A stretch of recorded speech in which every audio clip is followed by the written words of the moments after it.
The audience of the Tamron Hall show was buzzing with excitement that morning. Meghan Markle's appearance had been heavily promoted for weeks, her first major live interview since her latest Netflix project. The studio lights gleamed, cameras rolled, and millions tuned in, expecting charm, insight, and poise. But what they got instead was an unexpected storm of tension that left everyone stunned, including Tamron Hall herself. As Meghan walked onto the stage in a sleek ivory suit, the audience applauded. She smiled graciously, waved, and sat opposite Tamron, who returned her smile, but there was a noticeable edge in her eyes. Both women were known for their confidence, and both were used to controlling their own narratives. That morning, neither was willing to back down. "Meghan," Tamron began, crossing her legs and leaning slightly forward, "you've often spoken about how the media twists your story. But don't you think, at times, you also contribute to that narrative, by constantly talking about it?" The air in the studio shifted. Meghan blinked, taken aback by the bluntness of the question. The audience murmured softly. "I think," Meghan replied carefully, "when people are misrepresented for years, they have the right to reclaim their voice. I've simply told my truth." Tamron didn't smile. "But you've told your truth many times, in interviews, documentaries, podcasts. Some critics say you're not trying to move on, you're trying to rewrite the story to suit yourself." There was a collective gasp from the audience. Meghan's expression stiffened, though she tried to maintain her composure. "I find it interesting," she said, her tone sharp now, "that a woman speaking openly about her experiences is accused of rewriting history. Would you say that to any other woman sitting here?" Tamron's eyes narrowed slightly, the faintest flicker of challenge crossing her face. "Absolutely," she said. "Because at some point, the question becomes, are you sharing your story, or monetizing your pain?" The silence that followed was heavy. Even the camera operators exchanged glances. Meghan's lips parted in disbelief. "Wow," she said finally. "That's quite an accusation." "It's a question," Tamron corrected smoothly. "And one that many people watching right now are wondering." Meghan leaned back, crossing her arms, a small but telling gesture. Her usual calm had cracked, revealing a flash of irritation. "You know, Tamron," she said with a tight smile, "I expected this kind of sensationalism from the tabloids, not from a respected journalist." That line hit hard. The audience reacted audibly, some gasping, some murmuring, a few even clapping nervously. Tamron's face remained composed, but the tension was now unmistakable. "I'm not a tabloid journalist," Tamron replied evenly. "But I do ask the questions people are too afraid to ask.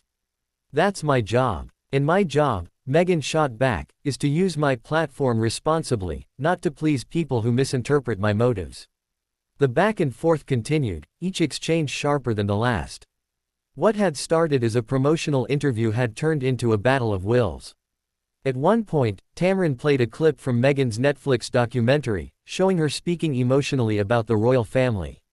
When it ended, Tamron turned to her guest and asked, "Do you ever think these public statements make reconciliation impossible?" Meghan exhaled deeply. "Reconciliation," she said softly, "requires two people willing to tell the truth." Tamron tilted her head. "Or perhaps it requires one person willing to stop talking." The audience gasped again, louder this time. Meghan's expression hardened completely. The polished, media-trained calm was gone. For a brief moment, she looked genuinely furious. "I didn't come here to be insulted," Meghan said firmly. "I came here to have an honest conversation. And we're having one," Tamron said. "Honesty sometimes feels uncomfortable, especially when you're used to controlling the narrative." That was the final straw. Meghan stood up slightly in her chair, gripping the armrest. "You know what's uncomfortable," she said, her voice shaking just enough to betray emotion. "Being constantly scrutinized for simply existing. Women like you should understand that, Tamron." The room went silent again, painfully silent. Tamron blinked, seemingly caught off guard for the first time. But instead of backing down, she said softly, "Women like me don't get to walk away from criticism. We face it head on." Meghan stared at her for a long second, then forced a smile that didn't quite reach her eyes. "Then I suppose we're done here," she said finally. Before Tamron could respond, Meghan unhooked her mic, placed it on the coffee table, and stood up.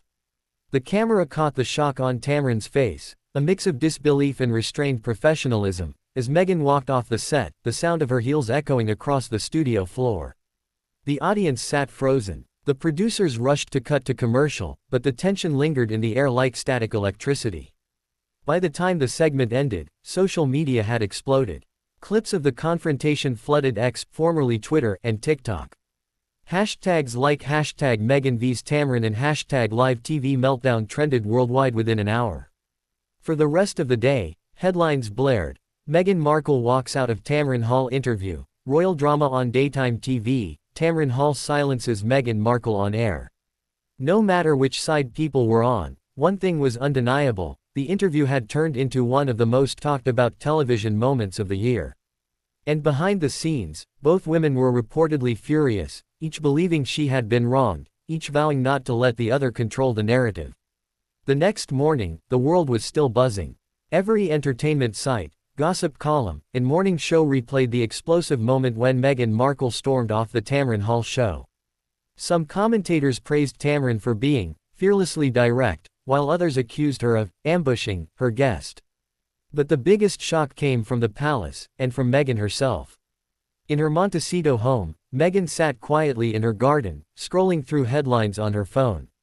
Her team had advised her to stay silent, but the criticism was brutal. Meghan loses her cool, one headline read. Markle meltdown on live TV, said another. Even some of her supporters were questioning her reaction. Prince Harry, who had been away on a charity trip, called her as soon as he saw the clips. Meg, what happened? He asked, his tone a mixture of concern and disbelief. Meghan sighed. She was twisting my words, Harry. It was supposed to be about my new project, and she turned it into another interrogation. I just couldn't do it. Harry paused. You walked out on live television, he said quietly. That's all they're showing, not what led up to it. Meghan rubbed her forehead. Exactly. They'll never show how she baited me. They'll only show me losing composure. Again. Her publicist, Nora, entered the room carrying a tablet. We have to issue a statement, she said. Something calm, controlled, maybe about media ethics or female empowerment, not anger. Meghan shook her head. No statements. I'm done defending myself. If they want drama, they can have silence instead. But silence didn't stop the noise. By afternoon, Tamron Hall released her own statement on social media. Greater than, yesterday's interview with Meghan Markle was intended to be a fair and open discussion. While emotions ran high, my goal was always transparency and truth. I wish Meghan nothing but respect and peace. The comment section erupted instantly. Some praised Tamron for her grace under fire. Others accused her of being disingenuous. But the damage was already done, and the video had surpassed 10 million views in less than 24 hours. Later that evening, a new interview surfaced, one Meghan hadn't approved. A former staffer from her Netflix team spoke anonymously to a tabloid, saying, Meghan struggles with criticism. She wants control of every narrative. The Tamron interview just exposed that to the world. Meghan felt betrayed. They're eating this up, she muttered to Harry as they watched the coverage together. It's like they've been waiting for me to fall. Harry placed a hand on hers. Then we stand back up. Quietly. We've done it before. But it wasn't that simple. The next day, producers from the Tamron Hall show revealed behind-the-scenes footage of Meghan's walkout. The clip showed Meghan visibly upset, arguing with a staff member off camera before leaving the studio. I don't deserve this kind of hostility, she could be heard saying. The clip went viral within minutes. For many viewers, it confirmed their bias. To them, Meghan had overreacted. But for others, it revealed a woman exhausted from years of scrutiny. Tamron, meanwhile, was invited to Good Morning America to clarify the situation. Sitting gracefully under the bright studio lights, she said, I respect Meghan. But journalism isn't about comfort, it's about asking real questions. Sometimes those questions make people uncomfortable. The host nodded. Do you think she'll ever return to your show? Tamron smiled faintly. The door is always open. But I think she's got other battles to fight right now. By that weekend, paparazzi were stationed outside Meghan and Harry's home. A drone was spotted hovering above their backyard. Online, users were split. #Team Meghan versus #Team Tamron dominated social feeds. But while the world argued, Meghan began to reflect. Late one night, she walked into her study, sat down, and opened her laptop. For the first time in months, she began typing not for an audience but for herself. Greater than, I've spent years trying to tell my truth, but somewhere along the way, I forgot to just live it. Maybe silence isn't weakness, maybe it's healing. The next morning, she posted a simple message on her official Instagram. Greater than, growth often looks like walking away. Peace to all women finding their voice, even when it shakes. It wasn't a direct response, but everyone knew who she was talking about. Within hours, the post had millions of likes and thousands of supportive comments. Celebrities, activists, and even journalists applauded her restraint. Tamron, watching from her office, smiled softly when she saw the post. Now that's the Meghan people needed to see, she said quietly to her producer. Not the one fighting, the one healing. A week later, Meghan made her first public appearance since the controversy, at a charity event in Los Angeles for women's education. She wore a simple navy dress, no makeup-heavy look, and no entourage. When she took the stage, she didn't address the incident directly, but her message was clear. Sometimes, she said to the audience, strength isn't in defending yourself, it's in choosing peace. We live in a world that profits from conflict, but there's power in stepping away from noise and finding clarity. The audience gave her a standing ovation. Cameras flashed, but this time, the story wasn't about humiliation or confrontation, it was about resilience. That night, Tamron posted a single tweet. Greater than, two strong women. Two different paths. One lesson, the truth doesn't need to be shouted to be heard. The feud that had once dominated global headlines quietly faded. Meghan had turned a moment of embarrassment into one of empowerment. And for the first time in a long while, she felt no need to explain herself. The world could talk, she was finally at peace.